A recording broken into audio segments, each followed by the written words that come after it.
आता आपल्या आवडत्या मालिकेचे संपूर्ण भाग मालिका प्रसारित झाल्यानंतर लगेचच पाहू शकता फक्त सन नेक्स्ट वर. भारतातील प्रेक्षकांसाठी मोफत सेवा. आणि तो देवांश जहागीरदार, श्रीमंत, राजबिंडा, राजकुमार, तो माझ्या या देखण्या अंजलीला सोडून त्या बावळट, नशीब फाटक्या, कर्ज बुडव्या सईशी लग्न करणार आहे.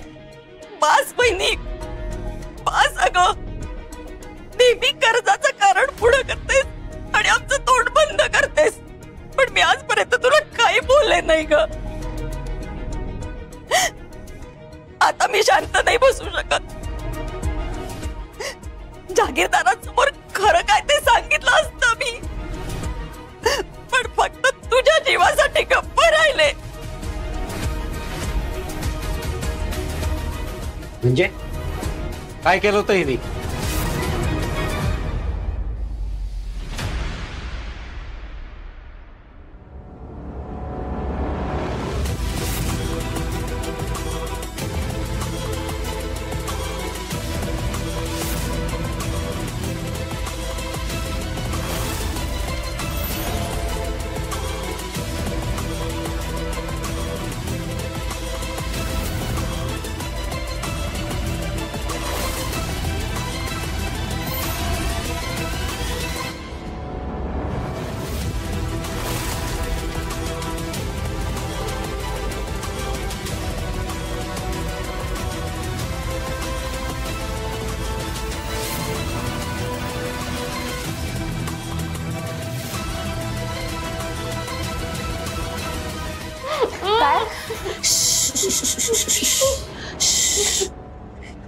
तुला काय वाटलं तू देवांश जहागीरदारशी लग्न करशील आणि मी तुला हसत हसत जहागीरदारांची सून होऊ देईन?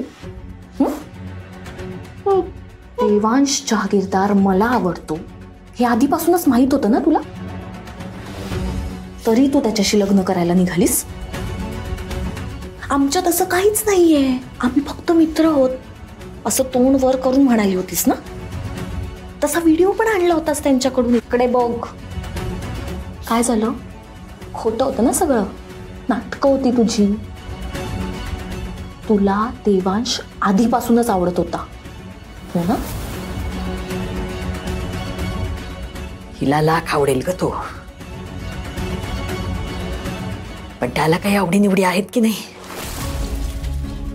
कावळ्यानं कधी राजहंसाशी लग्न करण्याची स्वप्न नसतात बघायची. त्यांच्या शेजारी उभं राहायची तरी लायकी आहे काहीची. जागीरदारांची सून होणार म्हणे. ए तू किती स्वप्न बघ, जागीरदारांची सून माझी लेकच होणार, समजलं.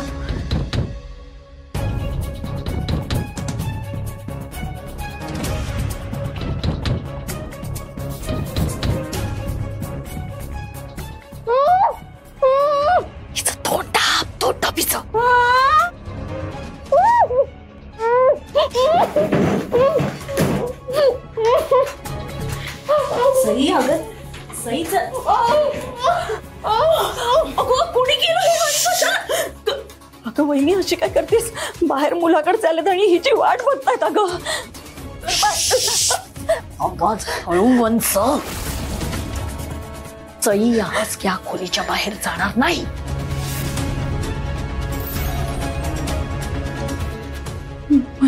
म्हणजे सईच्या जागी अंजली बाहेर जाणार आणि देवांश जहागीरदारचं लग्न अंजलीशी ठरणार.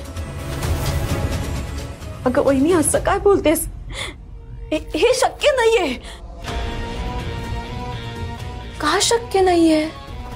इन्स्टेड ऑफ सई मी बाहेर जाणार आणि ते लोक मला पसंत करणार. अगं अंजली काय बोलतेस तू? हे कालपर्यंत तरी तुम्ही दोघे खुश होतात ना, तुम्हाला काही अडचण नव्हती. मग आज काय झालं? आम्हाला कालही अडचण होती, पण तरी आम्ही गप्प बसलो, कारण आज माझ्या लेकीचा बघण्याचा कार्यक्रम व्हायचा होता. वहिनी चुकीचं वागताय तुम्ही. असं करू नका, सोडा माझ्या सईला. तिला ना आधी माझ्या देवांशचा विचार सोडायला सांग, मग आम्ही तिला सोडतो. माझ्या अंजलीला देवांश आवडतो. हे माहित होतं ना तुम्हा दोघा मायले की ना, तरी हा लग्नाचा घाट का घातला तुम्ही? नाही वहिनी, गुरुजींनी हे स्थळ सुचवलंय, म्हणाले यांचं लग्न विधी लिखित आहे आणि यात आपण काही करू शकत नाही. बरोबर, मी काही करू शकत नाही ना, आम्ही काहीतरी करू शकतो, तेच करतोय आम्ही. गप्पा बसा. वहिनी, माझ्या लेकीच्या आयुष्याची खेळू नका ग. मी आया पडते तुमच्या. तुम्ही माझ्या लेकीच्या भावनांशी खेळलेलं चालतं. तुम्ही किती आणि काही म्हणा, देवांश जहागीरदारची बायको माझी लेकच होणार. मी हे होऊ देणार नाही. आत्ताच्या आत्ता बाहेर सगळं खरं जाऊन सांगणार आहे मी.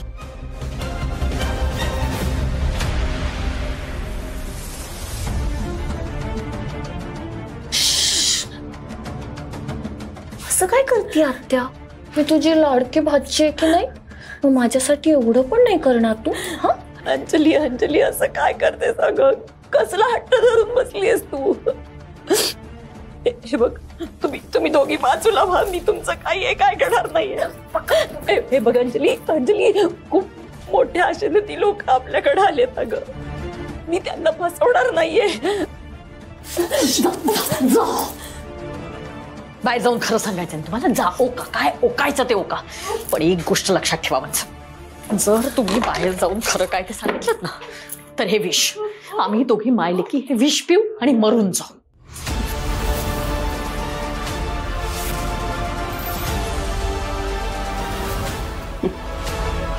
वहिनी, आजपर्यंत तुमच्या अशाच धमक्यांना आम्ही घाबरत आलोय आणि बरोबर त्याचाच गैरफायदा तुम्ही घेतलाय. पण आता नाही, कारण आता प्रश्न माझ्या लेकीच्या आयुष्याचा आहे. तुम्ही तुमच्या लेकीच्या आयुष्यासाठी माघार घेऊ नका आणि मी माझ्या लेकीच्या आयुष्यासाठी माघार घेणार नाही. कारण सईचं जर देवांश जहागीरदारशी लग्न झालं ना, माझी अंजली जिवंत प्रेत बनून राहील. आणि ती जर जिवंत प्रेत बनून राहिली तर ते मी बघू शकणार नाही. म्हणून मग आम्हा दोघींचाही जगण्यात काही अर्थ नाहीये. मी माझ्या लेकीला सुद्धा विष पाजून मारून टाकते आणि मी सुद्धा विष पिऊन मरून जाते. निघू दे, निघू दे तुमच्या मुलीची वरात आणि आमची मयत एकत्र. बघितलंस अंजली, खऱ्याची दुनिया नाही राहिली का? आज किती वर्ष यांना आपल्या घरात ठेवून घेतलं, यांना आणि यांच्या पोरांना पोचलं. इच्छा काय आहे?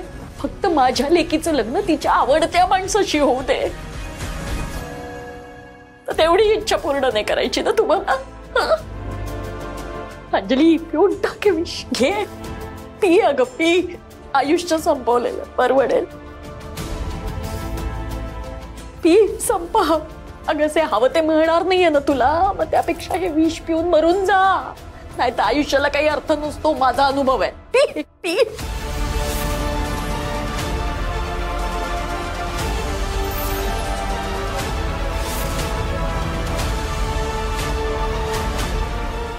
अंजली थांब.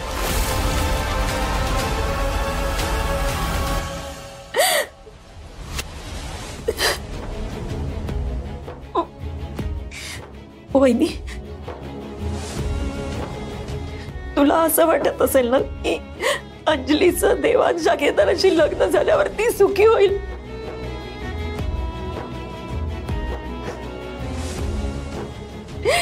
तर जाऊ दे तिला बाहेर.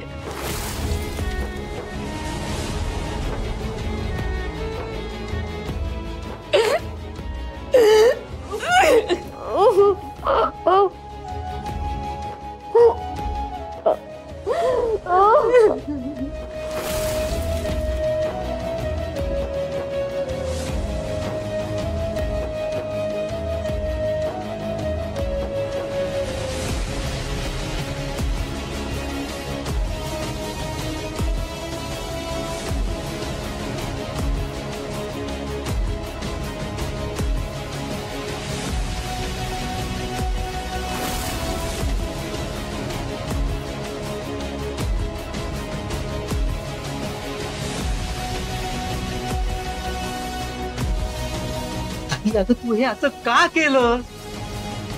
तू हिच्या धमकीला का घाबरलीस? तुला माहिती आहे ना ही हिची रोजची नाटकं आहेत.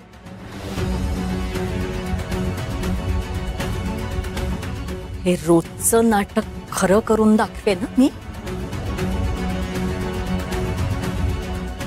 मी आतमध्ये जे केलं ना ती पोकळ धमकी नव्हती.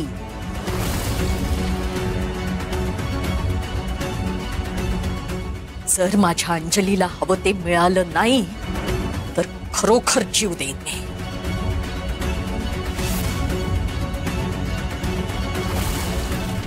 जर माझ्या अंजलीचं लग्न तुम्ही देवांश जहागीरदारशी होऊ दिलं नाहीत ना तर या घरात 2 जीव जातील. एक माझा आणि एक अंजलीचा. आणि तरीही तुम्ही हट्टाने सईचं लग्न देवांश जहागीरदारशी लावून दिलं ना तर एकाच दिवशी सईची वरात आणि आमची मयत निघेल. लक्षात ठेवा. वहिनी, तुम्हाला जे हवंय ते तुम्ही करा. मी काहीच बोलणार नाही, तोंड शिवून घेईन माझं. पण माझ्या मुलीला त्रास देऊ नका. हो तर हात जोडते ग तुमच्या समोर. ताई अगं काय करतेस तू? तू कशाला हिच्या समोर हात जोडतेस? ही जीव देईन अशा नुसत्या पोकळ धमक्या देते. तू काही लक्ष देऊ नको तिच्याकडे. आजपर्यंत तिने सईवरती खूप अन्याय केलाय. आता यापुढे माझी सई अन्याय सहन करणार नाही. मधू, सईच्या अन्यायापेक्षा मला तिच्या जीवाची काळजी रे. या दोघींनी माहिती का तिला हात डांबून ठेवलंय. माझी सई कुठल्या अवस्थेत असेल काय माहिती. जिवंतच असेल ती. नाक नाही बांधून ठेवलेलं, हातपाय बांधून ठेवलेत. एवढ्यानं काय मरत नाही कोणी. कोण आहे कोणी?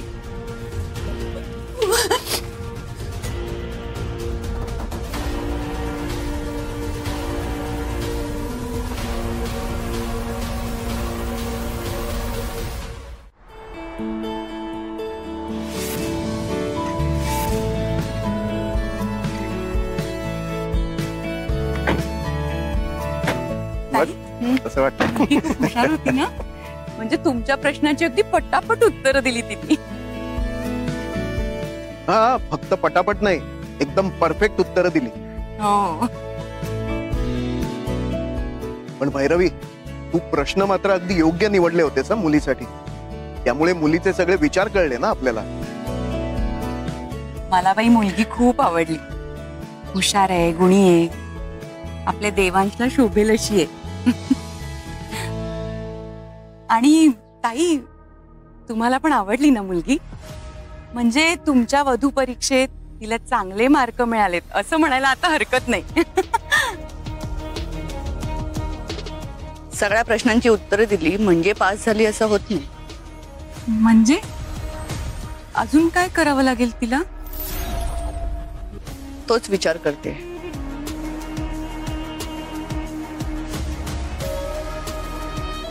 हॅलो गुरुजी, कधी येत आहे तुम्ही? अच्छा, आलायत का? बरं बरं, तुम्ही बसा, मी आलेच.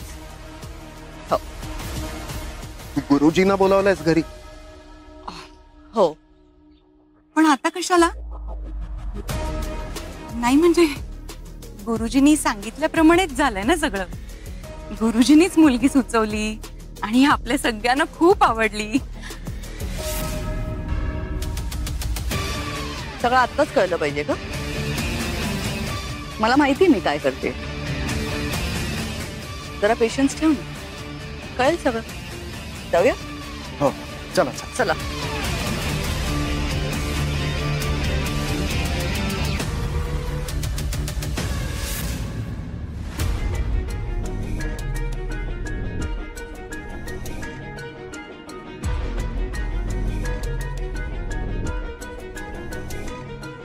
काय अवस्था तुझी?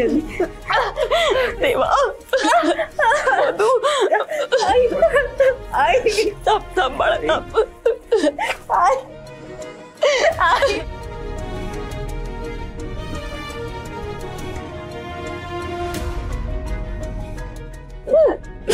आई मला माफ कर ग. माझं कुठल्या जन्माचं पाप तुला भोगावं लागतंय काय माहित. मधू देवानं चांगलं सुख पदरात टाकलं होतं पण आपली झोळी फाटकी. साई देवानं सुद्धा आपल्याकडे पाठ फिरवली ग. आई मला माफ कर.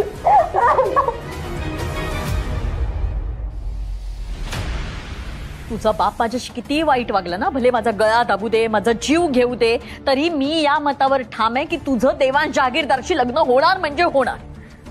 हो होईल, पण तू आधी पाणी तर घे, जरा शांत हो.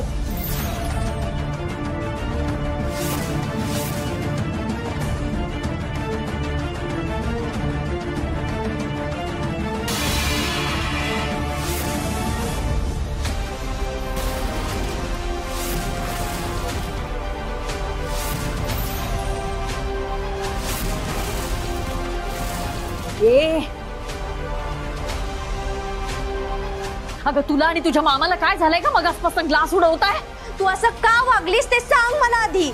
आई थांब, मला बोलू दे. तुझ्या मुलीच्या आनंदासाठी तू काही करशील का ग? तुझी मुलगी सोडली तर बाकी जगात तुला काहीच दिसत नाही? नाही दिसत, आणि मला बघायचं पण नाही. माझी मुलगी ऐशो आरामात जगली पाहिजे हे सोडून मला दुसरं काहीही दिसत नाही. बोल. अगं मग तिला हिमतीने मिळवायला सांग ना, मेहनत करायला लाव तिला. हे तू मला नको सांगू मला काय करायचं आणि काय नाही ते. चिल. नाही तर काय, एकदा आमच्या घरात बसून फुकट खातीये आणि वर मेहनतीच्या गोष्टी करतीये. फुकट खात नाहीये मी आणि माझी आई मिळून जेवण बनवतो, तेव्हा कुठे तुम्हाला 2 घास खायला मिळतात. नाहीतर उपाशी राहावं लागलं असतं दोघींना. लहानपणापासून काम करत आलोय आम्ही. अंजलीने आतापर्यंत काय कामं केली आणि तू सुद्धा काय कामं केलीस ग? आम्ही आहोत ना म्हणून या घराला घरपण आहे. आली मोठी शहाणी. आधी माझं कर्ज फेड आणि मग घराला घरपणाच्या गोष्टी कर. तुला बोलायला काही मिळालं नाही ना तर तू नेहमी हेच बोलतेस, आधी माझं कर्ज फेड. कर्ज तर मी फेडणारच, पण तुमच्या दोघींचे हे वागणं मी कधीच सहन करणार नाही.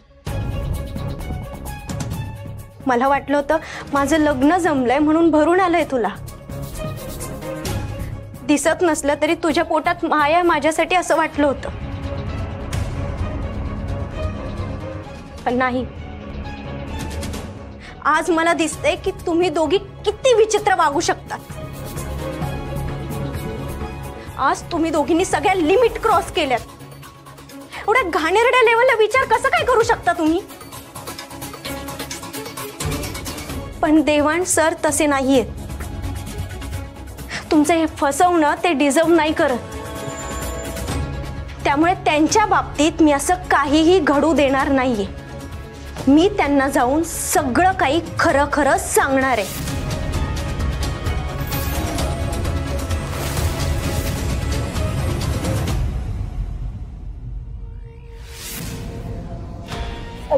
बघितलंच मग, ही सई आहे ना, ही मुद्दाम करतीये.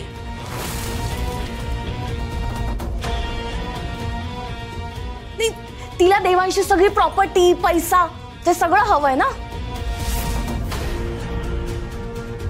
म्हणून ही सगळी नाटकं करतीये ती.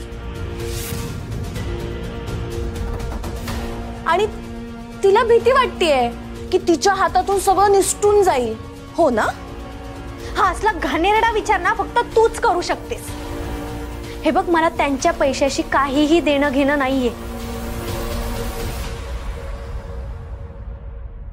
खर तर मला वेगळीच भीती आहे. त्यांच्या जीवाला काही होऊ नये म्हणून मी त्यांच्यासोबत लग्न करायला तयार झाले होते.